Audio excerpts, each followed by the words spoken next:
From Governor's Comedy Club in Levittown, this is SportsBash, presented by TicketBash.com. TicketBash.com, where memories are made affordable and where you'll never pay a service fee.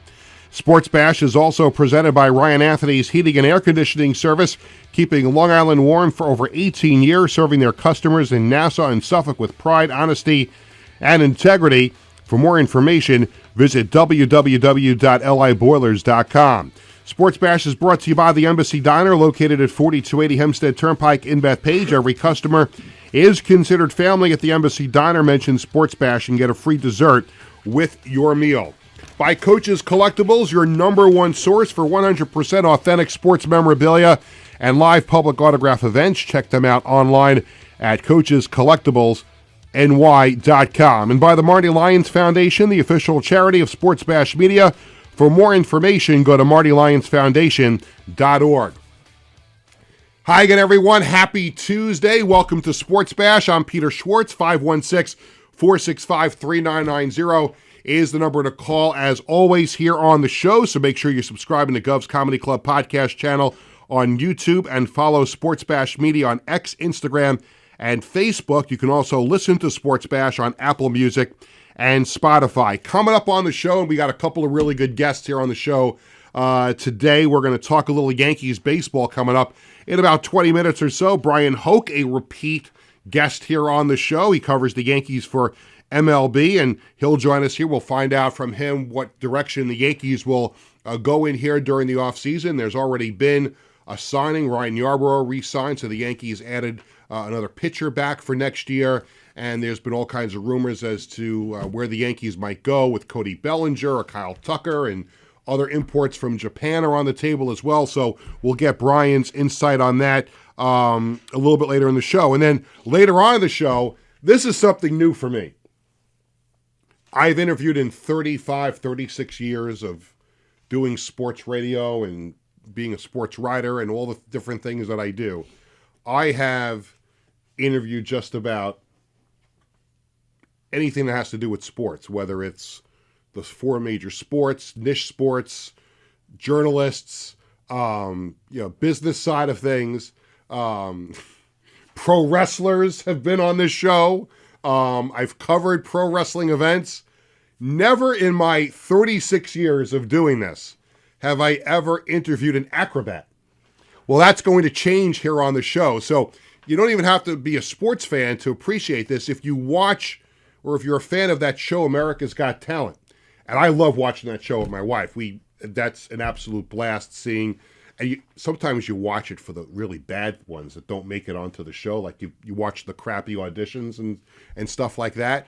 But you see some real great performances on that show. And one of the great performances years ago was this lady who goes by the name Red Panda. And she became an instant hit and really within the sports world. So she performs a lot at NBA games and other basketball games and sporting events.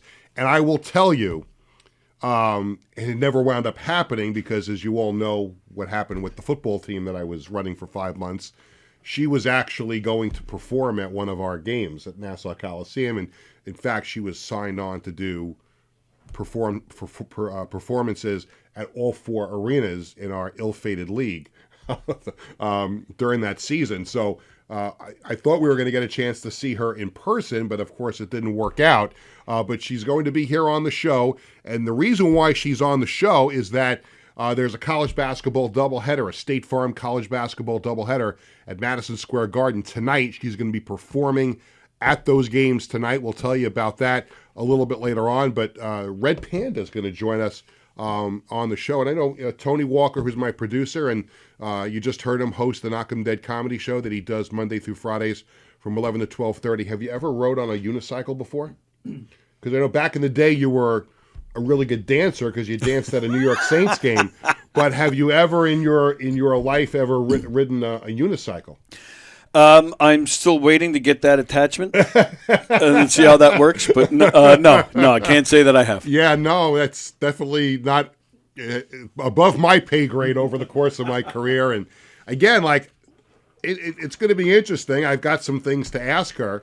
And whenever I do like an interview that's kind of like off the beaten path, well, people will say, well, how are you going to do that? And I'm like, well, you just do research. Because I think I've told the story here on the show. Years ago, in fact, it was right after 9/11, the New York City Marathon. The first New York City Marathon after 9/11. So it was November of 2001. So that day was the New York City Marathon. The Giants had a home game at Giant Stadium that I had to cover for ESPN Radio. That night was Game 7 of the World Series between the Yankees and the Diamondbacks. Wow. So a few weeks before the marathon, my boss at ESPN Radio says, Peter, on Marathon Sunday, we would like you to host a 1-hour show at the start of the New York City Marathon. And I said, oh, all right. Now, I hosted a lot of shows on ESPN Radio. It's not like I didn't host shows before, but that was a little out of left field for me because, and I remember saying to my boss, well, can you look at me? Do you think I've run a marathon in my life? Like, what could and Tony is laughing. Right, like, what could I possibly add to a show about the New York City Marathon? And, well, you'll be hosting it with, I always forget this lady's name, and she was with the New York Roadrunners Club. And I got to remember her name. I didn't even know I was going to bring this up. I would have looked up her name. But you're going to be hosting the show. You're going to be the one who drives the show. And this lady is going to be with you as the expert on running. And so I'm like, okay. So I felt a little bit better about it. And of course, when you do something like that, you have to do a little homework, which I did. Who's the defending winners for both the men and the women's division, and some of the other things that go along the pageantry of the New York City Marathon. And then I spoke to the lady on the phone that a couple of days later, and she said, I have some really good news for you. And I said, what? Mayor Giuliani's going to join us on the show there at the table where we're doing that's great. So I'm like, but wait a minute. How is the mayor going to be doing the show if he's been following the Yankees around all over the place? So he was in Arizona the night before for Game 6. The Yankees got waxed in Game 6, if you remember. They went to Arizona with the 3-2 lead, and then they got waxed. I think Andy Pettitte got roughed up in that Game 6. So they were going to a Game 7. So Mayor Giuliani took his charter plane back to New York for the start of the marathon, and I did the interview with him, with the woman who, again, I feel bad. I can't remember what her name was. I'll look it up. We do the interview, which was pretty cool. I mean, again, like to take politics out of it. When you have an opportunity to interview the mayor of New York City at the start of the New York City Marathon, I don't care what your political views are. That's a pretty cool thing to be able to do.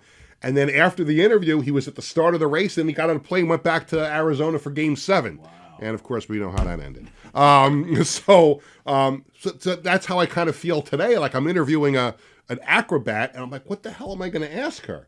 And then I said, we'll just have some fun with it for a few minutes at around 1:40, and we'll talk to her about how she got through America's Got Talent and the success she's had. And she's all over the place. She really is. I went on, again, you do your research for these things. You go on YouTube, and she's performed at all these different places. And I'm going to bring it up now because I don't want to embarrass her when she's on. But there was, not long ago, there was a game that she was performing at, and she fell off the unicycle.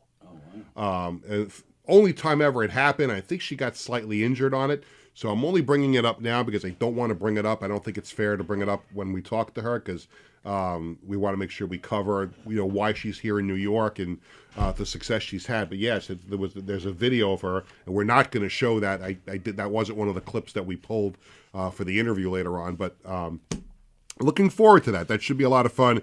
And maybe we'll ask her how big of a she seems to be a big basketball fan because she always seems to be performing at NBA games. So you'll see some clips later in the show. She's at a Phoenix Suns game, and I think we have her at a Dallas Mavericks game. So that should be fun later on in the show. And also, of course, the other things that we do here on the program. We have the SportsBash Media poll question of the day. We'll have what's hot at ticketbash.com and the Coach's Collectibles item of the week. We're also going to talk about what happened last night at Madison Square Garden. WWE Raw was at the Garden last night, and it was a pretty significant one. because it was John Cena's last Raw. In fact, he only has 2 more appearances left for WWE at Survivor Series. And then his last match will be on Saturday night's main event on December 13th in Washington, D.C. But last night was his last Raw, and it took place appropriately at the world's most famous arena, Madison Square Garden, which has been, a mecca for WWF and WWE events over the years. So he came out to start the show last night.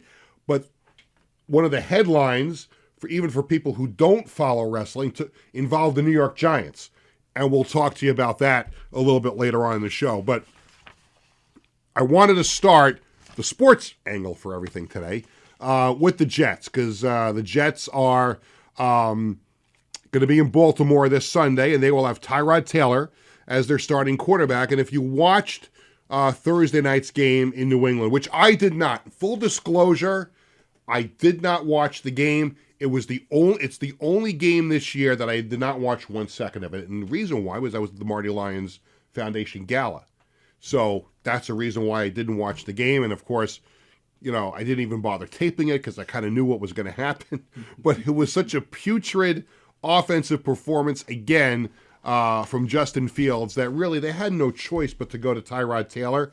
But here's the thing, and again, I get why they went to Taylor. He's a veteran quarterback. He has started in the NFL before. And even though the Jets aren't going anywhere, you owe it to the other players on that offense, the skill position players, some of which are new, who they just brought in. You owe it to them to at least make that offense seem somewhat successful the rest of the way. It's not like the Jets are going to run off all these wins at the end of the year with a new quarterback and sneak their way into the playoffs. It's certainly not going to happen. But what it does is it gives, the offensive line has played well this year. You've got some skill position players. You're going to get Garrett Wilson back at some point here. You want to at least, and also you want to be somewhat representative for your fans who show up to go watch the games and people who stay at home and watch the games on TV. So I think it was the right move to go to Tyrod Taylor here. The Jets are 2-8. So there's 7 games left in the season. Players are going to be fighting for the opportunity to come back to the Jets next year. They're going to be fighting for a possibility to go to another team because they want it on their film, on their tapes. So there is something for the Jets to play for in the last 7 games of the season. And I understand why you go to Tyrod Taylor. But here's what I hope Aaron Glenn, the head coach of the Jets, does before the end of the season. And it's no question the Jets are going to draft a quarterback. They have 3 first-round picks. We'll see where they finish with their own pick. Right now, I think they would pick 5th in the draft. And we're going to talk about the NFL draft and the prospects on Thursday, and we'll tell you about that guest later in the show. But it's important for the Jets to be representative for the rest of this season and also with a look to the future. They're going to draft a quarterback. And if for whatever reason they don't draft the quarterback with any of their 3 first-round picks in 2026, they've got 2 first-round picks in 2027. But for the immediate future, it's Tyrod Taylor, the veteran backup, but also you have an undrafted free agent on the roster, and his name is Brady Cook, and he played at Missouri. And I thought in training camp and in the preseason games, I thought he showed a little something. So I think the Jets would be doing themselves a disservice if they didn't, at some point during the final 7 games of the season, that they didn't at least give Brady Cook a look.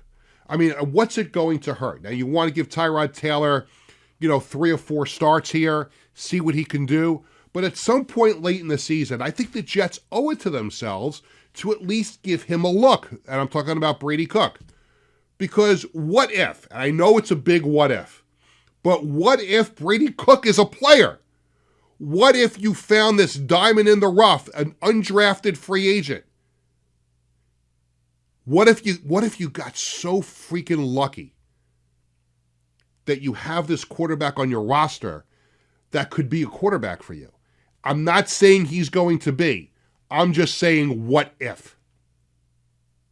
Because not every great quarterback in the history of the NFL was a first overall pick, was a top 5 pick, or even a first round pick. In fact, I'll make the argument, the greatest quarterback in NFL history, Tom Brady, was a 6th-round draft pick. A Hall of Fame quarterback with a Super Bowl ring and went to 3 Super Bowls is Kurt Warner, who was an undrafted free agent, and we only got a chance to see him in the NFL because of his exploits in the Arena Football League, in the World League, and we know his story, a rags to riches kind of thing. And if you're the Jets, what if Brady Cook is that guy? And again, I didn't watch him a lot in college, so I can't tell you a whole lot about him other than what I saw at training camp and what I saw in the preseason games. And it warrants a look. You never know. You know, they say with the New York State Lottery, you got to be in it to win it. You just don't know. Like, oh, you know, what's the chances of me winning anyway? Well, you have 0 chance if you don't buy that lottery ticket. Right? You have 0 chance if you don't buy the lottery ticket. So I think the Jets owe it to themselves to at least take a look and see what Brady Cook is all about. Give him a couple of games at the end of the season. I understand now you'll go to Tyrod Taylor, and we'll see, you know, if he can get that offense going a little bit. Maybe you win a couple of games, and the long-range plan is to draft a quarterback, and hopefully the Jets get it right this time. But all I'm saying is, what if the Jets have that guy on the roster already? What if Brady Cook is a good quarterback? We just don't know. We just don't know. And it would be great if you had that, you know, in baseball, you have a prospect that's playing at AAA or AA. In the NHL, you've got prospects playing in the AHL. Same thing in the NBA, you've got prospects playing in the G League. You know, the NFL doesn't have that during the season. It's impossible for the Jets to send Brady Cook anywhere right now. He could play in the UFL in the spring, but it doesn't do them any good this year because you haven't had a chance to see him in a game condition. So I would love to see it happen. I would love to see Brady Cook get a chance to play, and just so you know in your head that you've given him a chance. You look at him, you judge it. Is he a guy that maybe we can take a bigger look at next year? Maybe we don't draft the quarterback. The Jets owe it to themselves to look at him and at least give it a chance. So that's what I think about that. And of course, the Giants have their own issues, and we'll get to one of them coming up a little bit later in the program. But coming up next here on the show, we are going to turn our attention to New York Yankees baseball, where we'll welcome in the Yankees beat writer for MLB, Bryan Hoch. And it's always great catching up with him and talking to him, one of the really good guys on the Yankee beat. And we'll welcome him to Sports Bash when we come back right after this. Hi, I'm Peter Schwartz. And I'm Vinny Tickets. We want to take a moment to talk about our fantastic sponsor, the Embassy Diner. Embassy Diner has been a beloved staple in the restaurant industry for over 50 years. And the great thing about it is when you walk through the door, you're not a customer, you are family. Every visit promises to be filled with warmth, love, and respect. And here's an extra treat. If you mention Sports Bash during your visit, you enjoy a free dessert on the Embassy Diner. Come on down to the Embassy Diner, where great food and great company are always on the menu. Visit the Embassy Diner, located at 4280 Hempstead Turnpike in Bethpage. In 1982, the Marty Lyons Foundation began with a single heartfelt mission: to bring moments of joy and hope to critically ill children by granting wishes that make their dreams come true. Since that day, we have touched the lives of over 8,500 families, raising over $43 million to grant wishes that offer a beacon of light in their darkest times. These precious wishes cost an average of $6,700 each, and your support is crucial to our mission. Every donation, big or small, makes a difference. And with 76 cents of every dollar going directly to supporting our families, you can rest assured your support truly changes lives. The Marty Lyons Foundation operates 11 chapters in 14 states now, working tirelessly to reach as many children as we can. This dedication goes hand in hand with our commitment to transparency and accountability, earning us top ratings on Charity Navigator, Great Nonprofits, and Candid. which underscores our dedication to those we serve. The Marty Lyons Foundation grants wishes to children ages 3 to 17. And what really makes this foundation so special is our willingness to grant not only a first wish, but also consider a second wish to a child who continues to battle a life-threatening illness. We stand by these children, offering them hope and strength through the power of dreams, giving our children the courage to wish for more.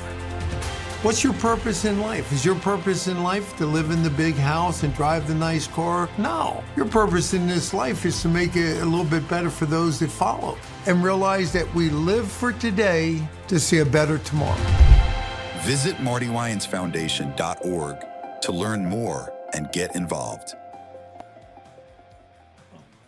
Welcome back to Sports Bash, presented by TicketBash.com and the Ryan Anthony Head Start Fund. I'm Peter Schwartz. Phone number to call on the program is 516-465-3990. Just a quick follow-up note on the Jets content that I had in that first segment, talking about Brady Cook, but our good friend Glenn from Flushing chatted on our YouTube page, and make sure you're following along on YouTube and you can chat on the show with us there. Glenn, of course, agreeing with me, saying, let him cook.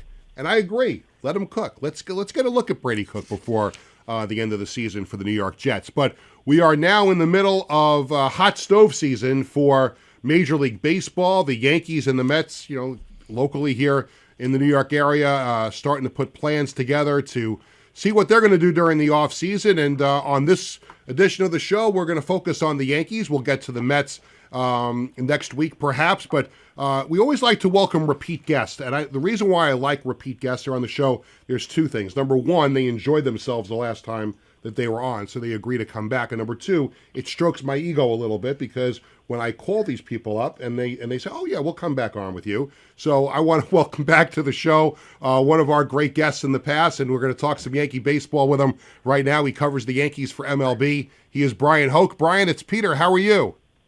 Peter, I'm doing great. I'm very happy to boost your ego a little bit, but no, I'm always happy to be on with you, my friend. Thank you, Bryan. I really appreciate it. And before I forget at the end, happy holidays in advance to you and your family. So sometimes those things slip my mind before the interview is over, so I wanted to make sure I got that out of the way.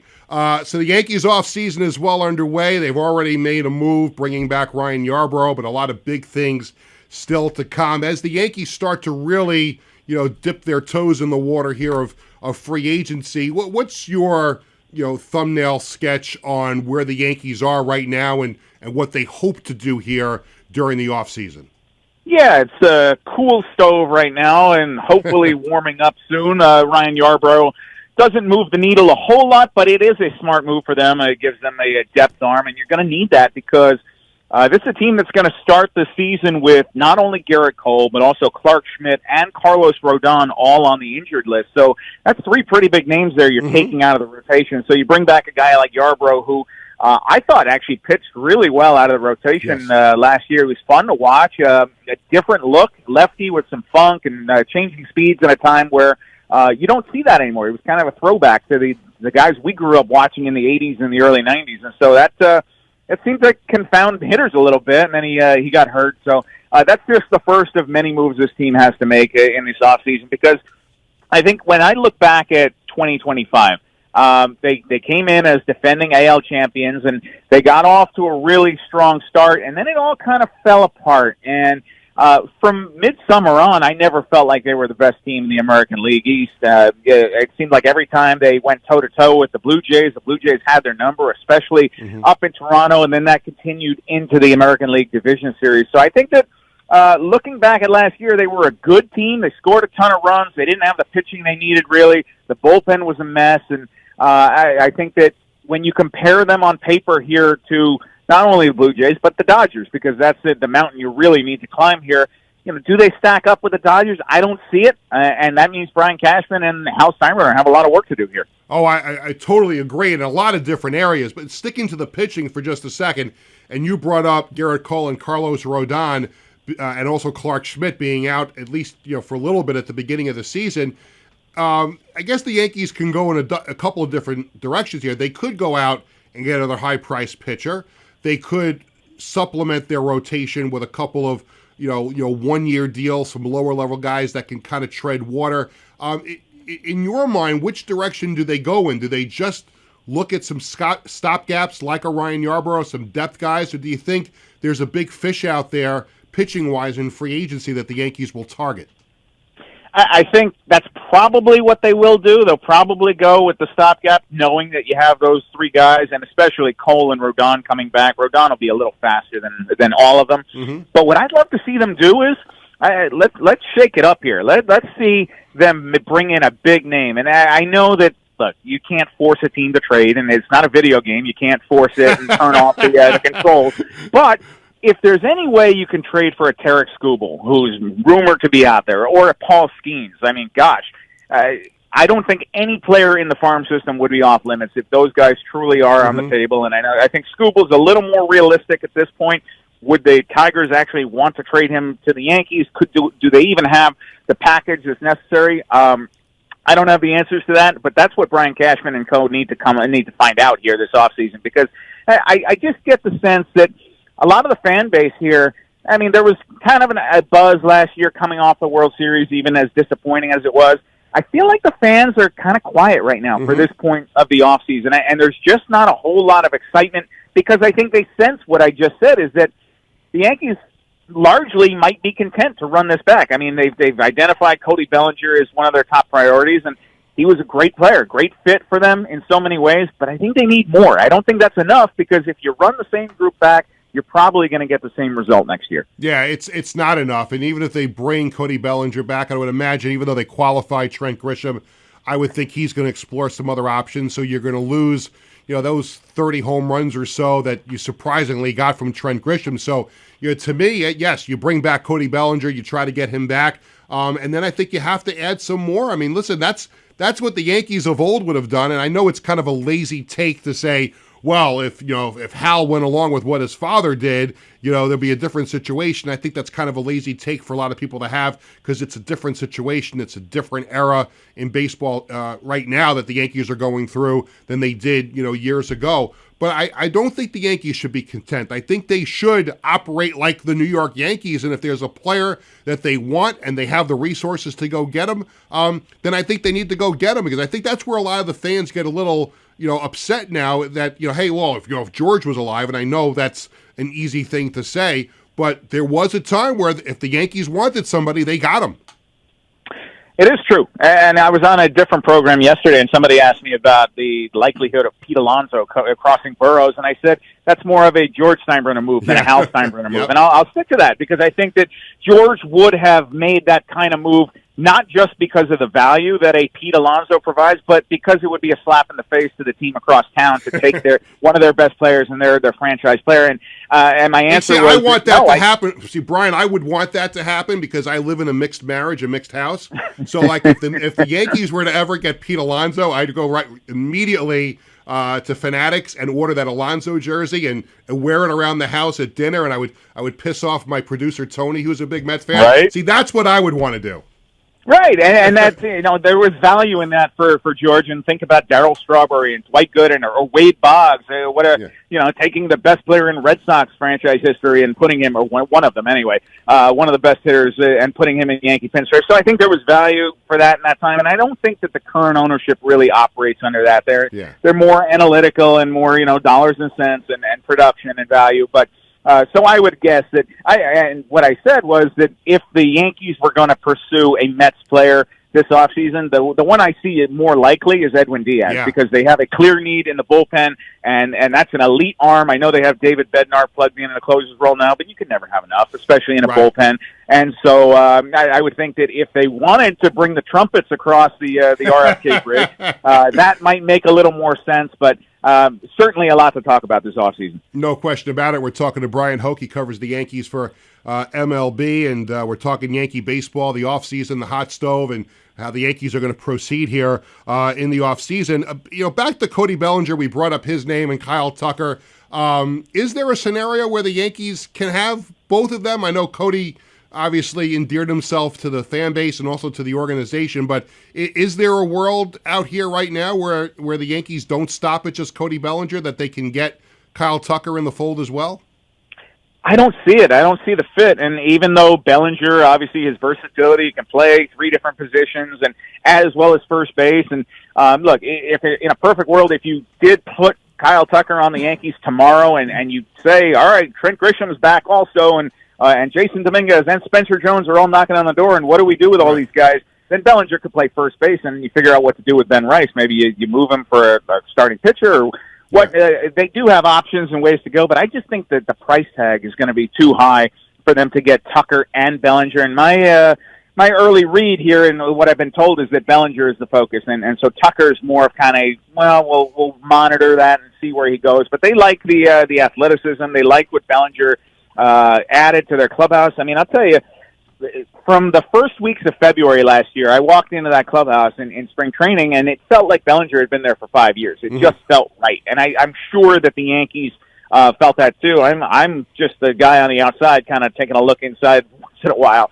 I'm sure they sensed that, and they felt that Bellinger was such a good fit in pinstripes, and obviously he had the pedigree with his dad having played on those dynasty teams. So it just seems like it makes too much sense not to happen. I wouldn't be shocked if he winds up getting more money or a bigger offer elsewhere, but I think the Yankees are going to be really competitive in trying to bring back Bellinger. Yeah, I think that's got to be their number one target. Another intriguing road the Yankees can go down is overseas, obviously, and every time there's a player who gets posted in Japan, all the usual suspects are named. It's the Yankees, it's the Mets, it's the Dodgers, it's the Red Sox, and there's a couple of interesting names. Let me start with the first one here, Murakami, who's the third baseman, first baseman, and I hope I pronounce his first name right, Munetaka Murakami. He's 25 years old, 8 seasons in Japan, 246 career home runs, and he seems like he's a left-handed bat. He seems like the perfect guy for the Yankees to go after if they're going to reel in somebody from out of North America.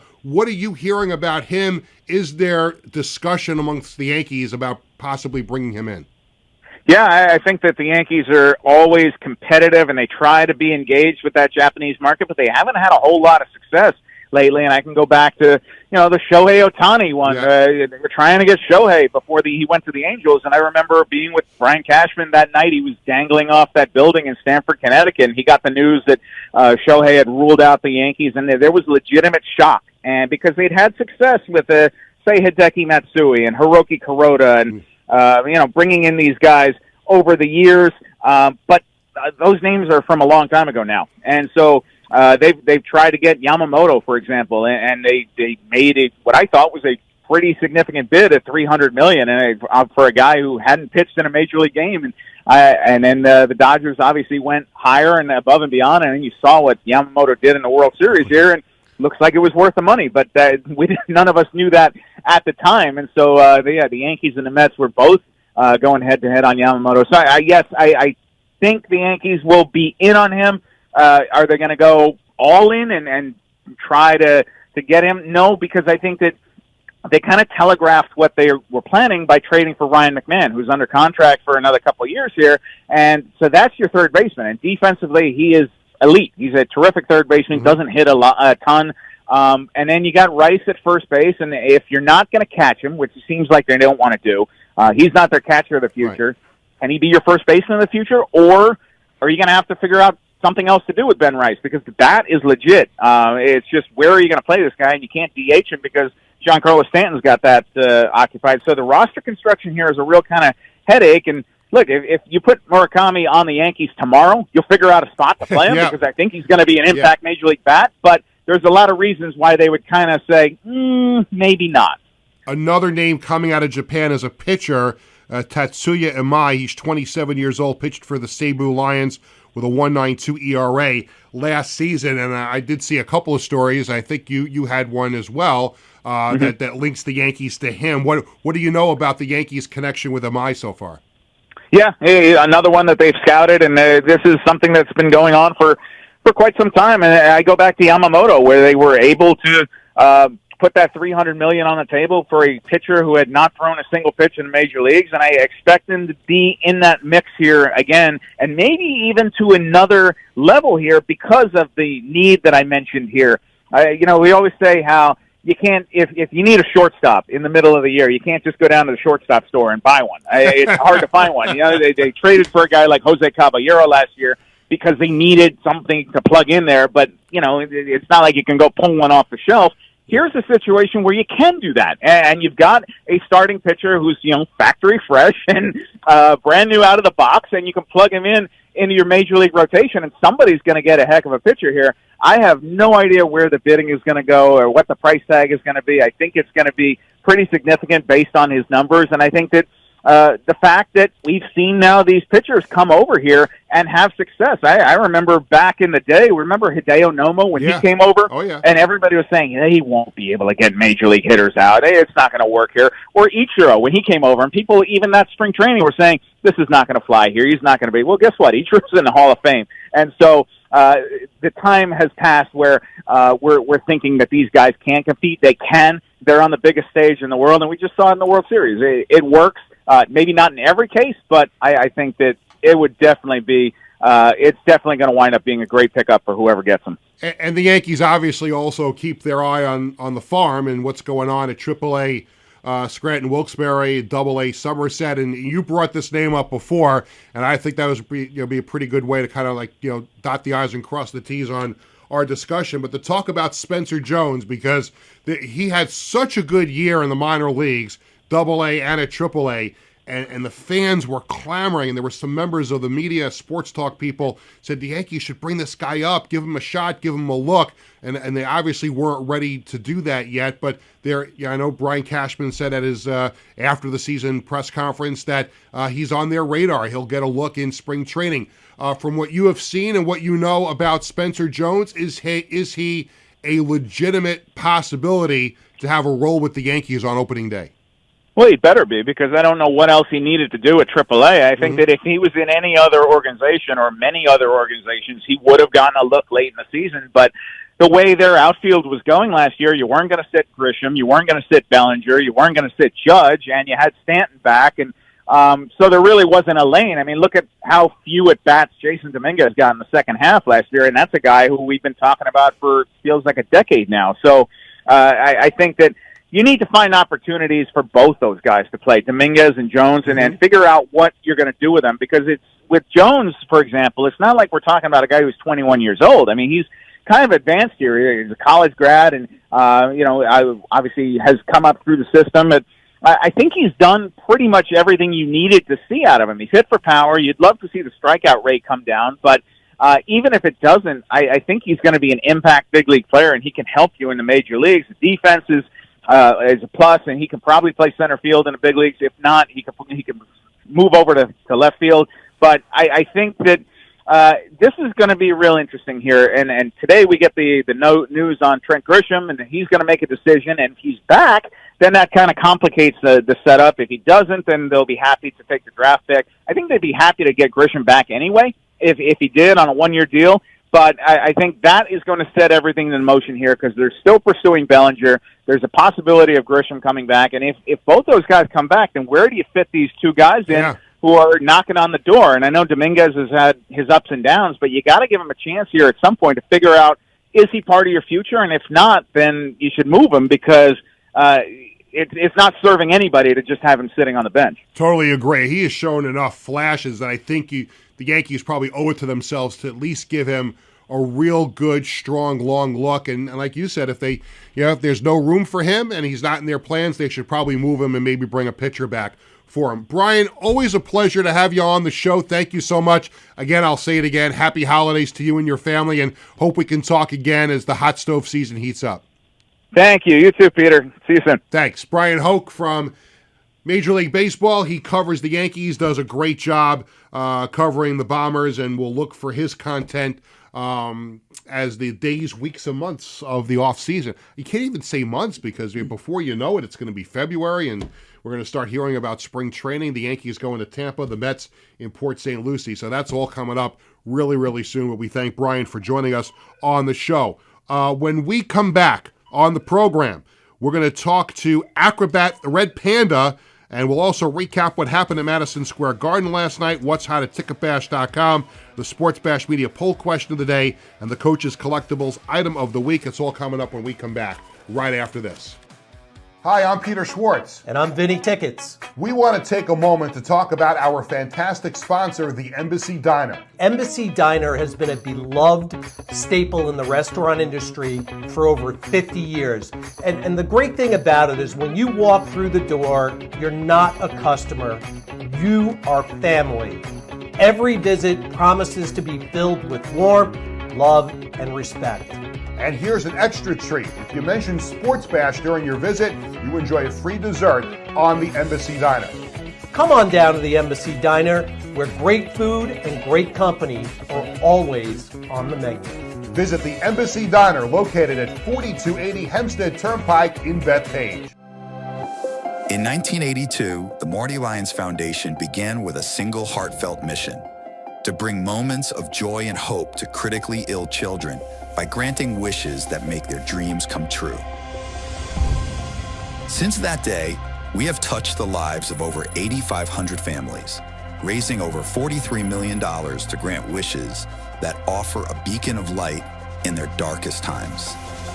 These precious wishes cost an average of $6,700 each, and your support is crucial to our mission. Every donation, big or small, makes a difference. And with 76 cents of every dollar going directly to supporting our families, you can rest assured your support truly changes lives. The Marty Lyons Foundation operates 11 chapters in 14 states now, working tirelessly to reach as many children as we can. This dedication goes hand in hand with our commitment to transparency and accountability, earning us top ratings on Charity Navigator, Great Nonprofits, and Candid, which underscores our dedication to those we serve. The Marty Lyons Foundation grants wishes to children ages 3 to 17. And what really makes this foundation so special is our willingness to grant not only a first wish, but also consider a second wish to a child who continues to battle a life-threatening illness. We stand by these children, offering them hope and strength through the power of dreams, giving our children the courage to wish for more. What's your purpose in life? Is your purpose in life to live in the big house and drive the nice car? No. Your purpose in this life is to make it a little bit better for those that follow and realize that we live for today to see a better tomorrow. Visit MartyLyonsFoundation.org to learn more and get involved. In 1982, the Marty Lyons Foundation. Welcome back to Sports Bash, presented by TicketBash.com and the Ryan Anthony Heating and Air Conditioning Service. I'm Peter Schwartz. We thank Bryan Hoch from MLB for joining us to talk a little Yankees here on the show in the last segment. We are awaiting Red Panda joining us momentarily here on the show, and she'll be performing tonight at Madison Square Garden, and we do believe that we're going to have her on here in just a moment. But before we do that, we will tell you that we will have our regularly scheduled show this week on Thursday, and then next week, prior to Thanksgiving, we're going to be on the air on Monday and Tuesday of next week. We, of course, will not have a show next Thursday because it's Thanksgiving, so we're going to be doing our shows next week on Monday and Tuesday.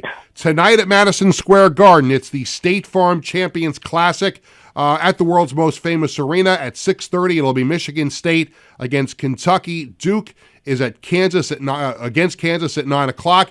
And also performing at Madison Square Garden tonight, you saw her on America's Got Talent. You have seen her around North America at various NBA and college basketball games, and she's going to be performing tonight at Madison Square Garden at the State Farm Champions Classic. We welcome to the show Red Panda. Red Panda, it's Peter. How are you?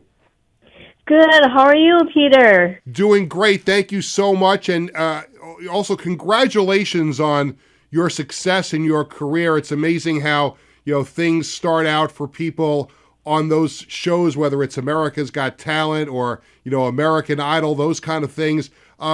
Go back to that show and what that show meant for you and in getting the exposure and getting your name out, and now basically being so popular, showing up at all these sporting events around the country.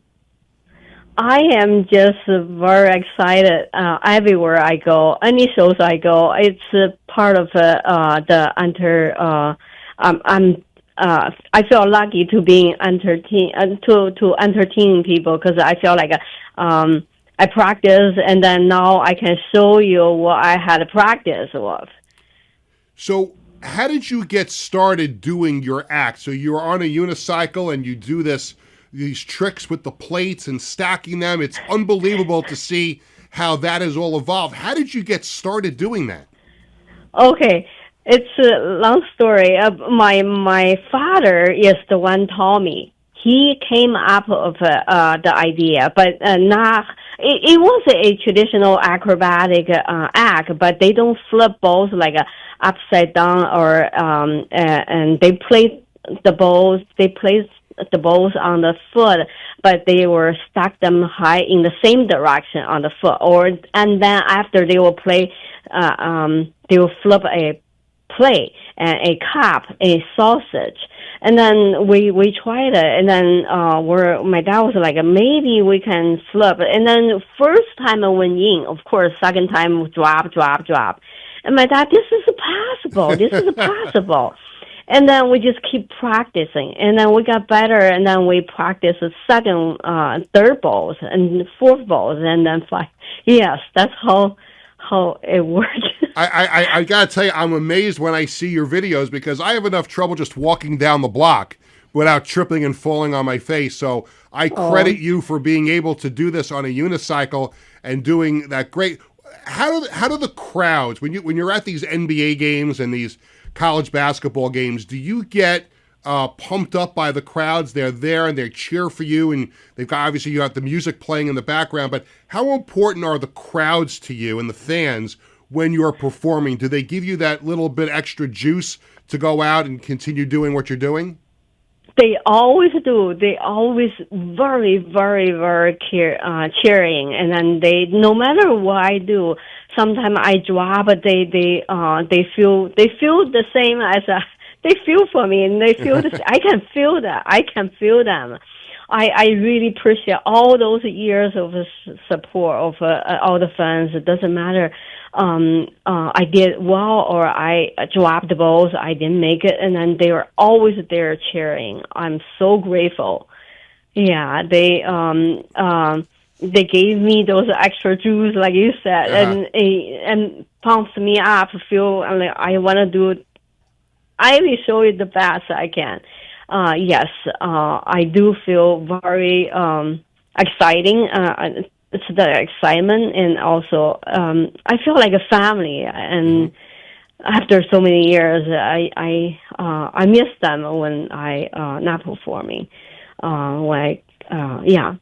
We're talking to Red Panda. She is a spectacular unicycle acrobat, and she's going to be performing tonight at the State Farm Champions Classic at Madison Square Garden. The first game is Michigan State against Kentucky at 6:30, and then Duke and Kansas at 9 o'clock. I have to ask you, I mean, I know you've performed at all these different arenas. We've seen some clips from you at a Phoenix Suns game and the Dallas Mavericks game, and tonight you're going to be at Madison Square Garden, and I'm guessing you may not have ever been there before. What's your excitement level of performing at the Garden tonight, which is known as the world's most famous arena? I can't wait. I literally looking forward to it from yesterday. Once I landed to New York, yes, I can't wait. I'm looking forward to it. Yes, very, very excited. Looking forward to it. Amazing in this Madison Square Garden performance for the State Farm Champion. Yes. And one last thing, how can people follow you online? How can people find out where you're going to be? And do you have a website that people can go to see your work if they haven't already seen it? Oh, my. No, I don't. I do have an agency website, but I know that there are a lot of YouTubes out there. Yes. A lot of them. So people search your name on YouTube and even just on the regular internet, videos of you will come up. Yeah, they will be out there. A lot of them. I didn't put them on, but it's a lot out there, I believe. Well, I can't thank you enough for spending a few minutes. Have a lot of fun tonight. Congratulations on all your success. And a little tip here: when you're at the Garden, when you're leaving, or maybe before you get in the building, make sure you get a pretzel outside, a hot pretzel outside from one of the vendors at Madison Square Garden. It'll be a very good memory of you visiting New York City. You have to have one of those pretzels outside the Garden. Wow, I will remember that. Yes. There you go. Yes. Thank you so much, and good luck tonight, and we'll talk to you again sometime soon. Yes, looking forward. Thank you so much. Thank you. Red Panda, tremendous acrobat that you saw in America's Got Talent. And she's going to be performing tonight at the State Farm Champions Classic at Madison Square Garden, Michigan State, Kentucky at 6:30, Duke and Kansas at 9 o'clock. Speaking of Madison Square Garden, and this is the next thing we wanted to talk about. So last night at the Garden was WWE Raw. And even if you're not a wrestling fan, you know the name John Cena.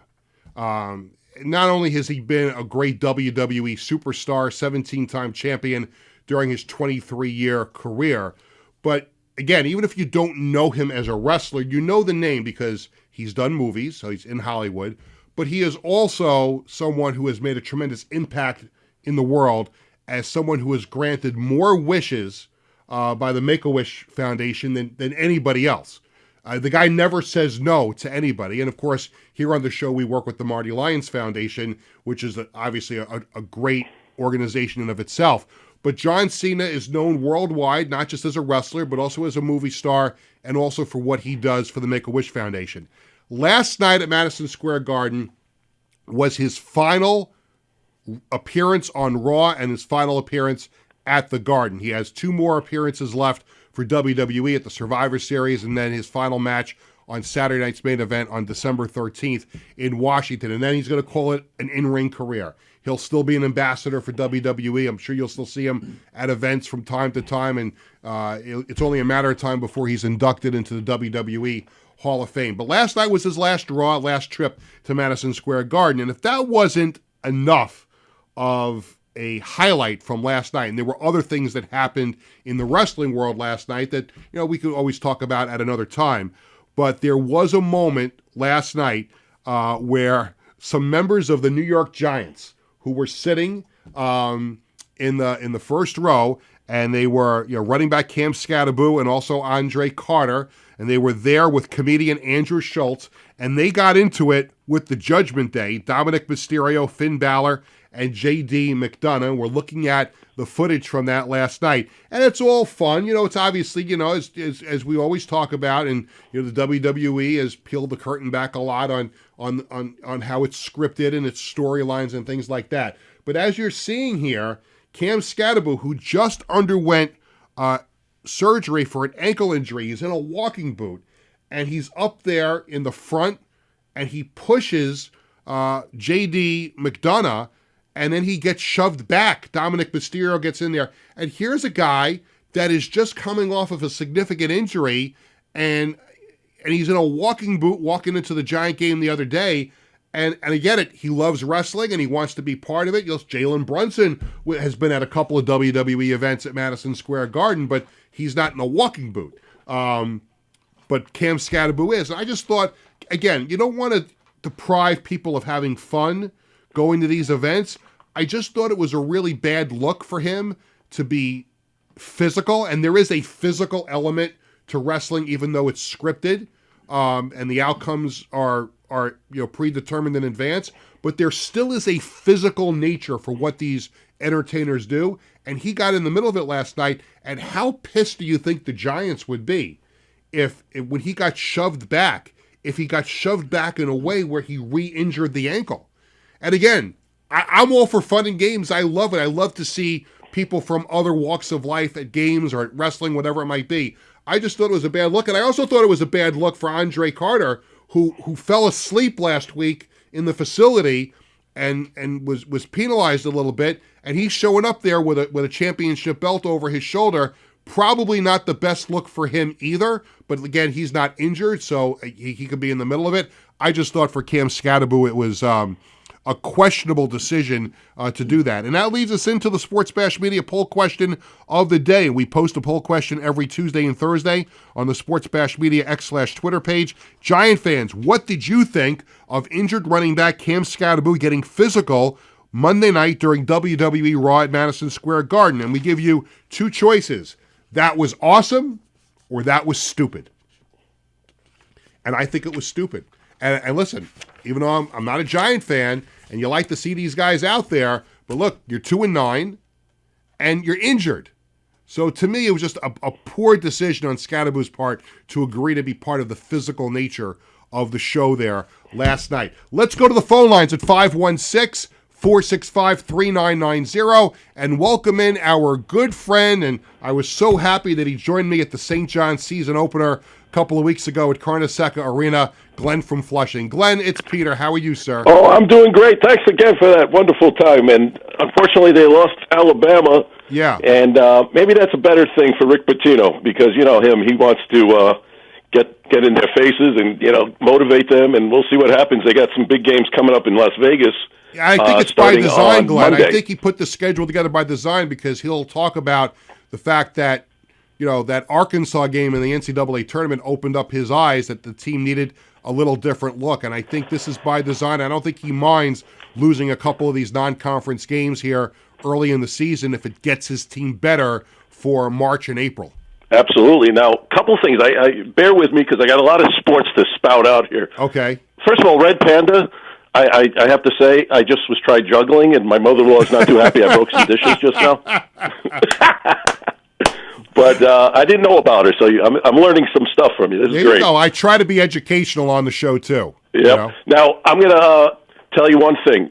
Hal Steinbrenner, listen, if he's listening right now, just worry about your Grey Poupon. You know, make sure there's enough, you know, British people in the stands for baseball games. But do not take Edwin Diaz, please. Because, you know, that would be, you know what? After the whole Soto thing last year, if you guys got Edwin Diaz, you know, I guess we have to live with it, you know? See, I'd be more as a Yankee fan, and I'd like to rub it in people's faces. I think I'd rather see Pete Alonso in pinstripes. Oh, yeah. Yeah, I mean, absolutely. I mean, the thing is, that was a great spot with Bryan Hoch. You know, I didn't know the ins and outs of, you know, Bellinger being a good fit. And yeah. I guess, you know, you'll make room for Alonso. He's a DH, right? I don't think that would be a problem. Well, no, I think you put him at first base, and then you worry about finding a place for other people. Listen, when you're a team, you can never have enough good players. You know this, Glenn. We've been friends a long time, and we've followed our teams, and guys get hurt, and guys get into a slump. And I think Joe Torre has mentioned this over the years, and other coaches and managers have said it. You can never have enough good players. If you can add a good player to your team, you will figure out a way to get them on the field, on the court, or on the ice. Oh, yeah. Now, I missed the very beginning of the show, so I don't know if you talked about the Islanders, baby. They're playing great. I have not talked about the Islanders on the show. They are playing great. You know, and I didn't do it because people call me a shill for the Islanders. That's not why I haven't brought them up yet, but I have talked a lot about the Islanders on this show, and it's not an Islanders podcast, it's a sports podcast. So I thought we would take, a show to go in some other directions, but as long as you brought it up, let's talk about it. It's been awesome Matthew so Schaefer, far. godsend, obviously. I mean, nobody expected this. I mean, right? I mean, This guy has put the team on his shoulders. They love him, they support him, and, hey, we're winning. Oh, yeah, there's no question about it. He's a special guy, and he's eventually going to be the reason why people buy a ticket to a game at UBS. I'm looking forward to going with my family. We're going next Wednesday night against Boston. It's Matt Barzell bobblehead night. Nice. So Bradley will be home from college, and the Beautiful. 4 of us are going to the game, and looking forward to that. And you and I are going to, we had so much fun at that St. John's game. I think there's going to be, we're going to have to do a redo of that night out where we go to an Islanders game, too. Oh, please, yes. I'll be in touch. I think now, a couple things before I go, and I want to end this with a Rob Freeman comment. Denise Jenkins, I think I'm pronouncing that. Remember, he was on St. John. He's doing a heck of a job with the Detroit Pistons. Yeah. Unbelievable, this guy. I mean, I don't think anybody who came over from Iona with Rick Pitino, and now he's scoring 25 points a game for Detroit, who's won 10 in a row. Unbelievable. It was not that long ago that the Pistons sucked. Yeah. And lastly, this weekend, obviously the Jets are in turmoil, new quarterback. Yeah. But how would that feel for you to beat the fraud and the Jets come out with a big win and blow their playoff chances? That, you know what? I wish for health and happiness for my family and myself and for my friends. But if there was ever, if the Jets were going to win one more game this season, if they were only going to win one, could it come this week? Could it come this week? We were originally going to go to the game, and then that turned out. Now, has there been any chatter with you and Rob about this upcoming game? Yeah, well, he's been quiet because it's not like the Ravens have, knocked everybody's socks off this year. He's been quiet, and but they're coming back. I've been quiet on my end.